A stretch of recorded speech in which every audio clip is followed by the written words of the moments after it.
అనారోగ్యంతో హైదరాబాద్ అపోలో ఆసుపత్రిలో చికిత్స పొందుతూ మరణించిన ప్రముఖ హాస్యనటుడు మాడా వెంకటేశ్వరరావు అంత్యక్రియలు ముగిశాయి. బంధుమిత్రుల విషాద వదనాల మధ్య అంతిమయాత్ర సాగింది. అంతకుముందు ఫిలింనగర్ ఇంటికి తరలి వెళ్లిన పలువురు సినీ ప్రముఖులు మాడకు నివాళులర్పించారు. 700 సినిమాల్లో నటించి అంతకంటే మనిషిగా అందరికీ భావాన్ని చాలా దగ్గరవుతూ అందరికీ ప్రేమపాత్రుడిగా ఉన్నటువంటి మాడా వెంకటేశ్వరరావు గారు మన వదిలిపెట్టి దేవుడి దగ్గరికి వెళ్ళారు. తనకంటూ ఒక ప్రత్యేకమైనటువంటి స్థానాన్ని, ప్రత్యేకమైనటువంటి ముద్ర ఆ పాత్రగా ఆయన చేసినట్టుగా ఇంకోళ్ళు ఎవరో చేయలేరు అన్న విధంగా ఒక అద్భుతంగా నటించినటువంటి మాడా గారు ప్రశాంతంగా వారి ఆత్మశాంతి కలగాలని మనస్ఫూర్తిగా కోరుకుంటూ ఈ రోజున వారికి వీడ్కోలు పలుకుతున్నాం. ఇండస్ట్రీలో అందరికీ బావా అంటూ ఆప్యాయంగా పలకరించాడు. ఎవరు కనపడినా సరే బావగారు అని అదొక ప్రఖ్యాత.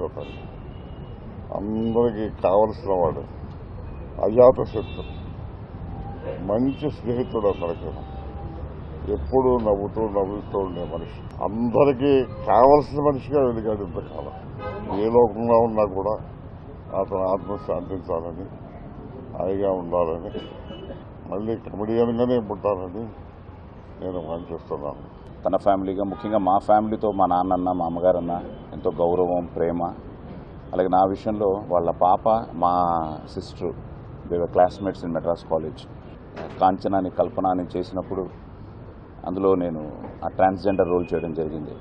ఆ క్యారెక్టర్ ఆయన చూసి చాలా బాగా చేసేవారా, మ్యానరిజమ్స్ అంటే మీరే ఇన్స్పిరేషన్ సార్ అని కూడా చెప్పాను. ఎందుకంటే నాకు ఆ చూడుపిన్న మా క్యారెక్టర్ ఎంత కష్టమో ఆ క్యారెక్టర్ నేను చేస్తున్నప్పుడు నిజంగా ఆయన ఒక ఇన్స్పిరేషన్గా తీసుకుని నేను నా స్టైల్లో కొన్ని మ్యానరిజమ్స్ ఆయన ఇన్స్పిరేషన్గా తీసుకుని చేసిన క్యారెక్టర్ అది. చాలా మంచి పేరు వచ్చింది ఆ క్యారెక్టర్ కూడా.